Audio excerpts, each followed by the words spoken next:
They say grief makes you soft, but all it did was make me quiet, quiet enough for them to think I wouldn't notice.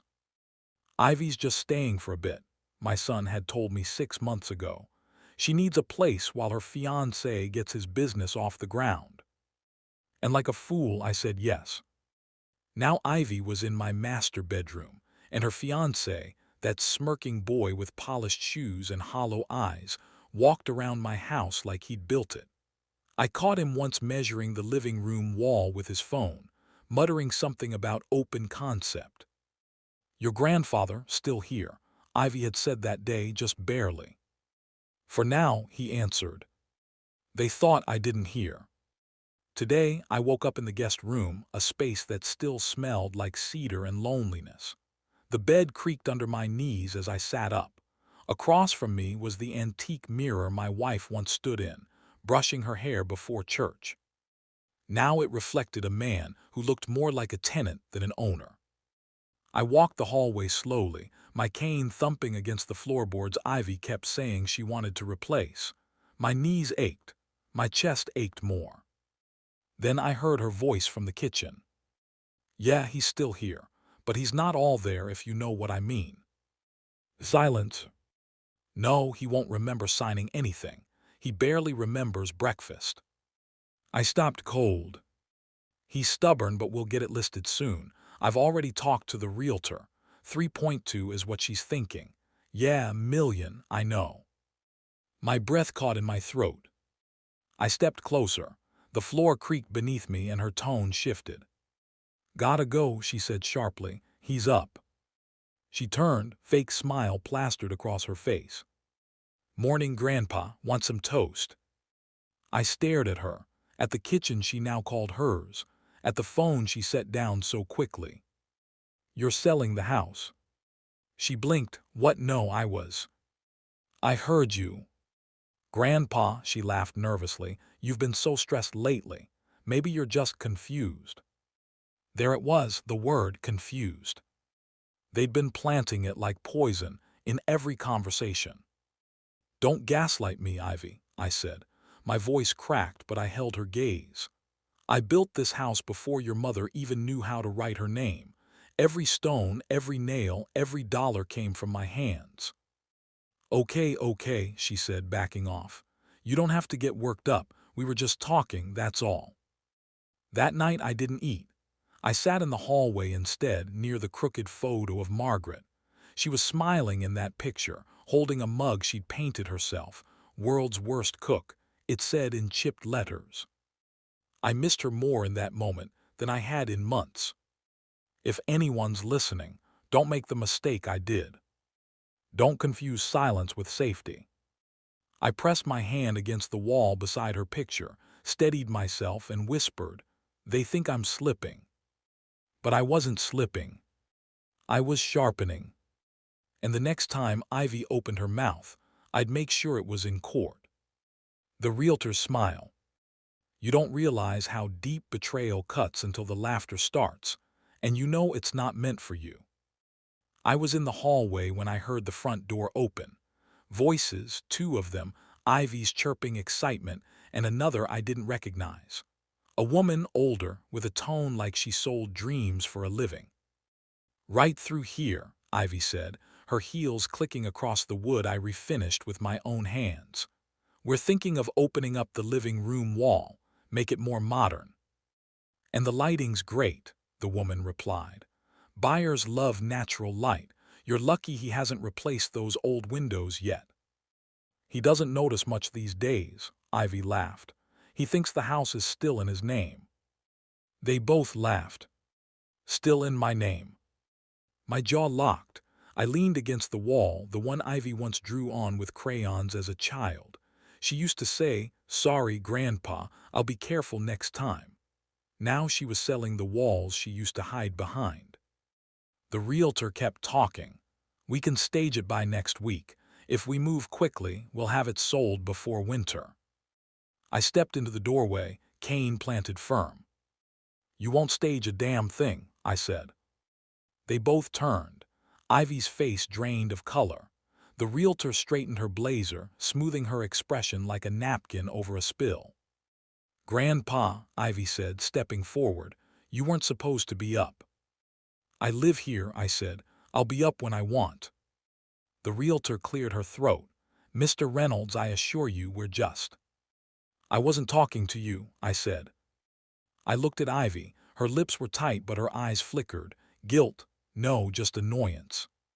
"You're confused," she said carefully. "We talked about this. You gave us the house, remember?" "I remember the smell of my wife's shampoo on the pillows in the master bedroom you're sleeping in. I remember building that shed with my bare hands in '82. I remember every scratch, every repair, every mortgage payment. I don't remember handing you a damn thing." Her face hardened. "You're delusional." That word again. Like a hammer they kept swinging, hoping I'd finally crack. I stepped closer. "I built this place, Ivy. You're renting my air." The silence that followed was thick. The realtor backed toward the door. Ivy crossed her arms, but her voice was suddenly smaller. "You're making this harder than it needs to be." "No," I said, "you are." That night after they left, without saying goodbye, I pulled out the stepladder from the garage. My knees protested, but I climbed it anyway, reaching the attic where I'd stored our family's old fireproof box. Inside, the original deed, Margaret's will, the trust agreement from the lawyer we'd known for decades. My hands trembled, but my mind was stone. I laid the documents out across my bed, one by one, like weapons on a battlefield. They thought age was weakness. But age remembers everything. And I remembered exactly where my power lived. The paper trail. There's a special kind of ache that comes when you see your own name erased, not by death, but by deceit. For weeks, Ivy had been collecting my mail to help out. Bills, bank notices, tax forms all disappeared before I ever saw them, so I started walking to the mailbox myself, slowly, quietly, before dawn when the house was still asleep. That morning the box was full. Flyers, coupons, 2 credit card offers I never signed up for, and 1 letter from the county assessor's office. Official seal, blue ink, thick envelope. My stomach sank before I even tore it open.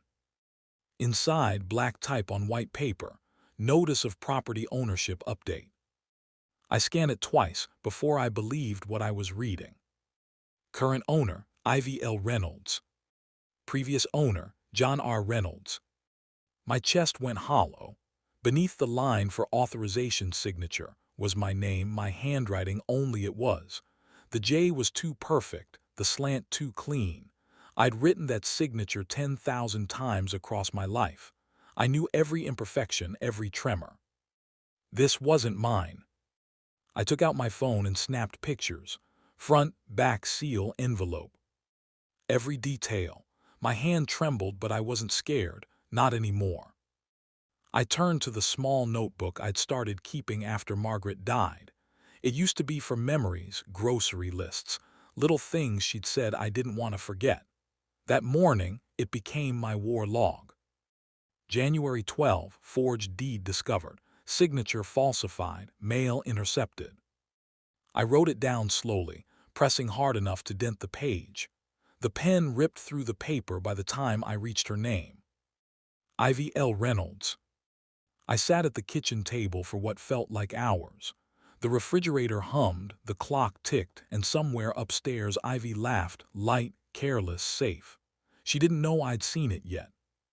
That was her first mistake. I reached for the old landline phone, the one she hadn't thought to disconnect, and dialed a number buried in muscle memory. It rang twice. Then a voice I hadn't heard in 15 years came through, sharp as ever. "Helen Graves speaking." "Helen," I said. There was a pause. "John." "Yes." "Tell me you're not calling from a care home." "No," I said, staring at the forged signature again. "I'm calling from a war zone." She exhaled, slow and knowing. "What did they do?" "They took everything, or they're trying to." "Then you called the right person." She didn't ask about my health, my grief, or why we hadn't spoken since Margaret's funeral. She didn't need to. Helen was the kind of woman who spoke in moves, not memories. "Start documenting," she said. "Every word, every change, don't tell them you know. And whatever you do, don't sign a damn thing." "I already started," I said. "Good, I'll be there soon." When I hung up, I looked again at the letter, the bold, sterile font claiming that my home no longer belonged to me. Then I looked up at the ceiling, at the faint water stain shaped like a crooked heart. Margaret used to hate it. She'd point to it and laugh. "I guess it's our flaw," she'd said once. Now I traced the outline with my eyes and whispered, "It's not gone yet, Maggie." The house creaked in reply, old bones stirring with me. They thought they'd buried the truth in paperwork. But paper burns, and I'd already found the match. Helen's return. The doorbell didn't just ring, it landed like a gavel. Ivy was at work, the fiancé, thankfully, nowhere in sight. I opened the door myself, leaning on the frame more than I wanted to. And there she stood, Helen Graves. Same sharp eyes, same black coat, same no-nonsense haircut that once made hospital board members fidget. "You look like hell," she said. I cracked a smile, "So do you."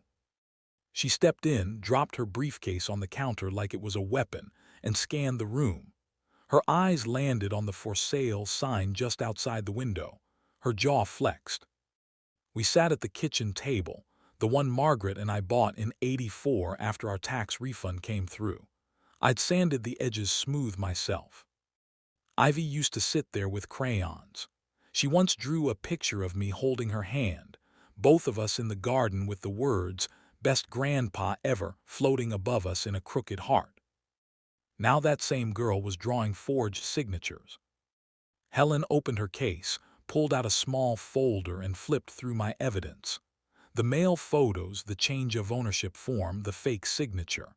I handed her my notebook, every date, every overheard conversation, every lie.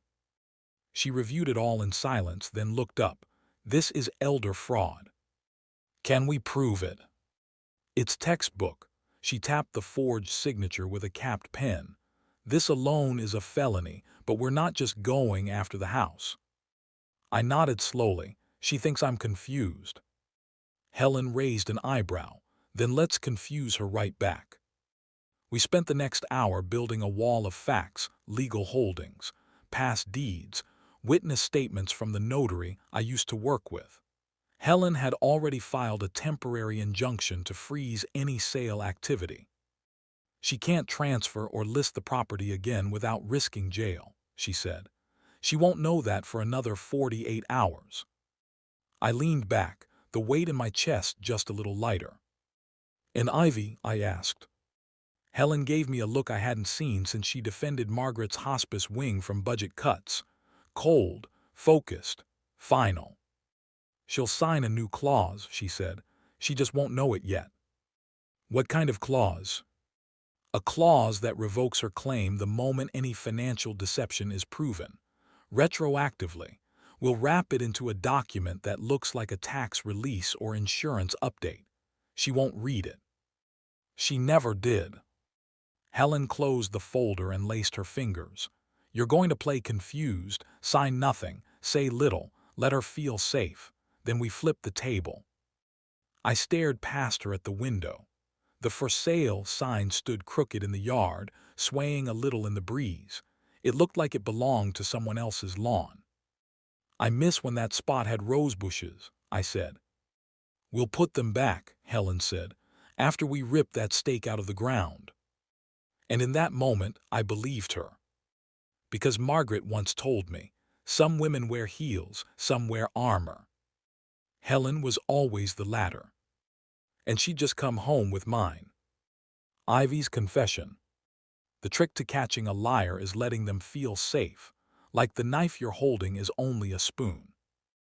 That morning I shuffled into the kitchen in my robe, pretending my mind was foggy. Ivy sat at the counter scrolling her phone, a half-eaten avocado toast beside her. She didn't even look up when I said, "Morning." "Morning, Grandpa," she muttered. I poured my coffee slowly, giving her time to glance at me. I caught her reflection in the window, alert, calculating, waiting to see if I'd remember. "Ivy," I said softly, stirring my cup, "I've been thinking. I don't remember if I gave you the house." Her head snapped up. For a second she froze, then her eyes lit up, just a flash of victory she couldn't hide. "You did," she said quickly. "Months ago, remember? You said it was my legacy. You wanted to make sure it stayed in the family." "Right," I said, scratching my head. "I must be getting old." She smiled, relaxed again. "You've just been stressed. It's all handled, Grandpa. You don't need to worry about any of that paperwork anymore." I let the silence hang there, long enough for her to fill it with her own arrogance. "Can I see the papers again?" I asked, keeping my voice small like a child asking permission. She waved a hand dismissively. "They're already filed. It's all official now. Don't worry about it." "Of course," I said quietly. "No need to worry." She leaned over and patted my shoulder like she was tucking me into my own grave. "I'll take care of everything, okay?" I forced a weak smile. "I know you will." Then she left for work, humming to herself. I waited until the door clicked shut before reaching into my shirt pocket. Helen's tiny pen recorder blinked once, still running. By the time Helen arrived that evening, my nerves were electric. I handed her the recorder like it was a loaded gun. We sat at the kitchen table again, blinds drawn, the air between us heavy. Helen plugged in her laptop, pressed play, and Ivy's voice filled the room. "You said it was my legacy. You wanted to make sure it stayed in the family." Then my voice, quiet and deliberate, "Can I see the papers again?" "And Ivy's, they're already filed, don't worry." Helen froze the playback. "She just confirmed it," she whispered. "She acknowledged ownership before you ever gave written consent. That's fraud, John."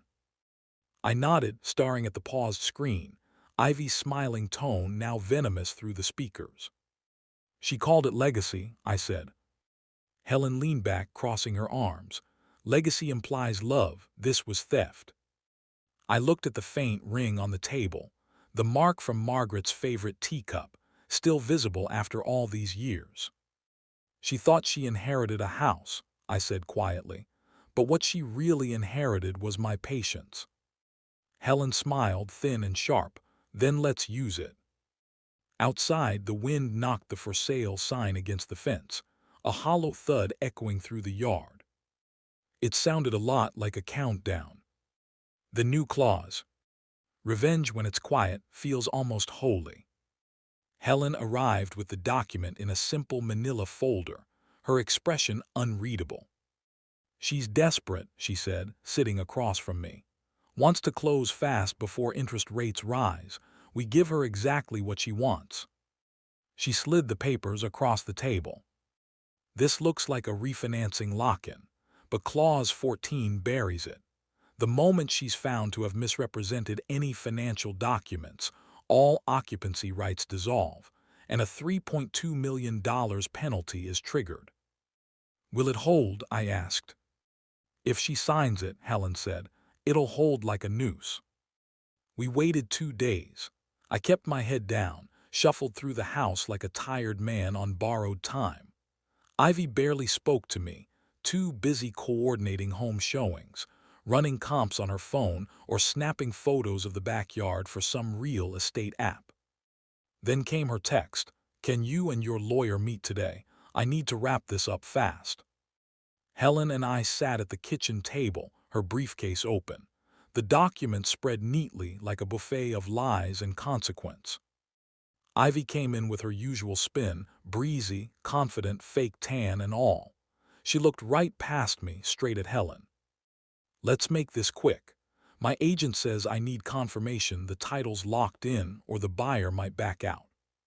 Helen smiled. "That's exactly what this does. It finalizes your position and protects both you and the property." Ivy skimmed the first few lines, lips moving but clearly not reading. She flipped page after page, fingers fast and careless. "Looks good," she said. Helen handed her a pen. And I watched. watched as Ivy Reynolds, the girl who once begged for bedtime stories and backyard ice cream, signed her own eviction with a flick of her wrist. She paused at the final page, hesitating. "Wait," she said. "This clause, financial misrepresentation, what's that about?" Helen didn't blink. "Standard language. Just protects both parties in case of future disputes. Perfectly normal in agreements tied to pending equity transfers." Ivy nodded as if she understood. "Sure, fine, whatever." She initialed it.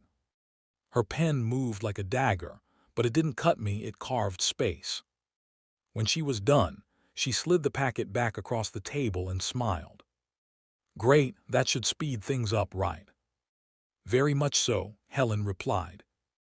Ivy stood, checked her phone, and disappeared upstairs. Helen slowly turned the document toward me, tapped her finger on Clause 14, and whispered, "And that's how you pull a foundation out from under a fraud." I didn't speak. Didn't need to. I just looked down at Ivy's initials, slanted, smug, arrogant, pressed into the same page that would end her claim. She thought she'd won. But I knew better. Because some papers bury people just as well as any grave. The Realtors collapse. Some predators wear suits, not claws, and this one thought charm could outpace consequence. I told Ivy I wanted to meet the Realtor. "One last cup of tea," I said, out of respect. She raised an eyebrow but agreed, probably thinking it was part of my so-called closure.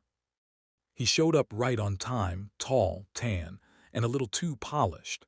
The kind of man who measures your house like he's already sold it twice. "Mr. Reynolds," he said, stepping inside. "Pleasure to finally meet you, I've heard." "Sit," I said, motioning to the table. Helen was already there, cool and composed, a folder in her lap like a hunter waiting for the right breath to pull the trigger.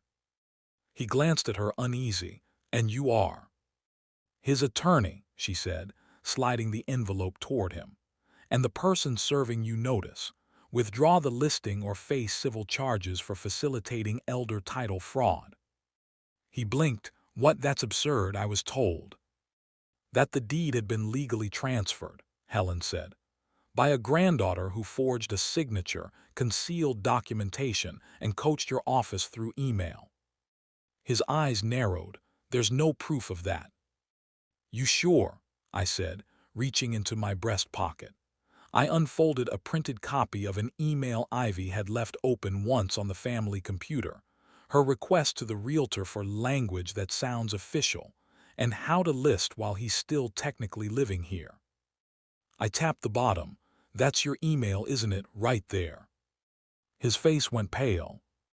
Helen didn't blink. Knowingly marketing property under contested title with evidence of forgery makes you an accessory. The AG's office would love to ask questions. He opened his mouth, closed it, swallowed hard. "I had no idea," he said finally. "She told me everything was above board." "You didn't ask for proof," Helen said. "That's negligence." He looked at me then, the old man he thought was a footnote.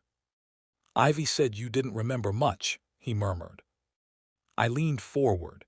"You remember the smell of fresh lumber, son." He looked confused.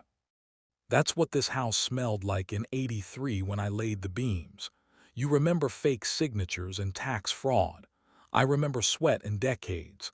So don't talk to me like I'm not here." He stood up, adjusting his blazer. "I'll review everything if what you say is true." "It is," Helen said flatly. He left without finishing his tea. By the end of the week, the listing disappeared from every site. No explanation, just gone. Ivy stormed into my room that evening, eyes wild, face flushed. "You tricked me," she snapped. "You made me sign something without telling me what it was." I looked at her slowly. "No." She stared at me, breathless. "You underestimated me, again." And for the first time in weeks, she didn't have a word to say. The family meeting. There's a sound that silence makes when everyone finally hears you. It's not quiet, it's heavy. Helen called the meeting for noon sharp, No one knew the full reason. Ivy thought it was paperwork. My son assumed it was about closing loose ends. Her fiancé didn't even bring a notepad. Only the notary arrived prepared, briefcase, stamp, and a gaze that never lingered too long. We gathered at the same dining table Ivy once used for birthday cake and college forms. She sat beside her fiancé, legs crossed, smiling like this was still her win. Helen stood at the head. "This isn't about memory," she said, opening the folder in front of her. "This is about manipulation, about theft, about betrayal masked as family care." Ivy shifted. Helen placed the forged documents on the table first, the deed transfer, the fake signature. Then the recordings, my voice asking Ivy, "Can I see the papers?" And hers casual and cruel, "They're already filed, don't worry." She didn't look so calm now. My son frowned. "What is this?" Helen didn't miss a beat. "This is evidence that your daughter committed real estate fraud, transferring this house into her name without informed consent, with intent to sell." My son turned to Ivy. "That can't be true." Ivy's voice cracked. "I was helping," he said. "I never said yes," I interrupted. My son looked at me for the first time in a long time, really looked at me. "Dad, why didn't you say something sooner?" I held his gaze. "Because you weren't listening." He looked down. Helen turned the page. Now, per the agreement Ivy signed last week, what she believed to be a refinance lock, Clause 14, has been triggered. Fraudulent misrepresentation has been confirmed. Therefore, all occupancy rights are revoked effective immediately. She nodded to the notary, who opened his stamp kit and pressed ink to paper with slow, deliberate weight. The sound echoed like a gavel. Ivy gasped. "This isn't fair, you tricked me." "No," Helen said calmly. "You tricked yourself. You thought he'd forgotten. You thought love meant permission. You thought silence meant surrender." Ivy started crying, but I could tell it wasn't guilt. It was exposure, consequence. Her fiancé stood abruptly. "We should talk to a lawyer." Helen looked at him flatly. "You should talk to a moving company." No one laughed. The notary slid the finalized termination form in front of me. I signed it with steady hands. For once the room was still. No excuses, no interruptions, no one calling me forgetful or confused. Just the sound of paper closing like the end of a book. And in that silence, I realized I didn't need to raise my voice to be heard. They just needed to run out of lies. The eviction. There's a different kind of silence in a house when someone's leaving. Not sorrow, something colder, like a curtain finally closing. I gave Ivy 2 weeks, not out of mercy, out of decency, that she couldn't fake. She didn't argue, didn't beg, just nodded when Helen handed her the notice, official, notarized, irreversible. Ivy started packing that night. I heard drawers opening, bags zipping, footsteps that used to skip now dragging. Her fiancé never came back. Apparently, legal trouble didn't look good on a mortgage application. I didn't ask. I didn't speak much either. Just watched the boxes pile near the door, one by one. A lamp she never paid for. A scarf Margaret knitted but Ivy had claimed was hers. Old glassware we were saving for the grandkids Ivy swore she didn't want. I kept out of her way, let her walk the halls like a ghost in her own undoing. On the last day she stood by the door holding the final box. She looked thinner, tired. The weight of consequence sat heavier than any luggage. She didn't meet my eyes when she said, "You made me feel like a child again." I stared at her for a long moment. "Then maybe," I said, "it's time you grow up." Her mouth twitched, not a smile, not quite pain, something in between. She turned, pulled the door open, and left without looking back. I stood there for a minute, just listening to the quiet. Then I walked the house. Room by room, the scuff on the hallway baseboard from Ivy's roller skates, the notch on the bathroom doorframe where Margaret used to hang eucalyptus, the kitchen, still smelling faintly of cinnamon and entitlement. I ended in the living room. Sunlight stretched across the floor like a blessing. Dust danced in the beams. Margaret's portrait hung above the fireplace, just slightly askew, the way it always did. She used to say straight lines made her nervous. "Life's not neat," she'd tell me. "Let the frames tilt. Let them feel real." I stepped forward, reached up with both hands, and straightened the picture just enough. "There," I whispered, "it's safe now." The legacy clause. You don't really own something until you decide where it goes after you're gone. Helen sat beside me on the porch, pen in hand. The new will spread across the patio table. Her reading glasses slid halfway down her nose, but she never missed a line. She didn't trust digital copies. Neither did I. "This clause here," she said, tapping the bottom of page 3.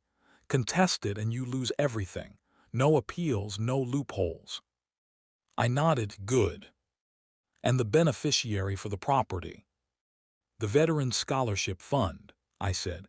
"Margaret always said the house should help someone build a future." Helen smiled. "And the estate?" "All of it, every penny, every account, under public oversight. No secrets, no family games. Ivy wanted to inherit the house. Now she can read about it in the news." She paused. "It's poetic." "No," I said, "it's insurance." She leaned back in her chair. "They'll talk. At holidays, weddings, whatever's left of your family, they'll say you lost your mind." "I did," I said. "Then I got it back, and this time I wrote it down." She handed me the pen. I signed the final page without hesitation. She stamped it, dated it, folded it into her briefcase like it was a sacred text. Later, I sat in the garden alone. Not the front lawn where Ivy used to pose for selfies. The back, the part she never bothered to explore. The wind rustled the ivy along the fence, the real kind, stubborn and tangled. Margaret once told me to trim it. I never did. A steaming cup of coffee rested in my hand. Not decaf, not lukewarm. Real coffee, black, bitter, and honest. The air smelled like earth and redemption. I looked around, the rose bushes slowly reblooming, the stone path I'd laid with Margaret's laugh echoing in memory. No for sale signs, no hollow footsteps, no lies. Just me. And for the first time in years, I wasn't surviving someone else's version of my life. I was living mine. Not every war ends with fire. Some end with a signature.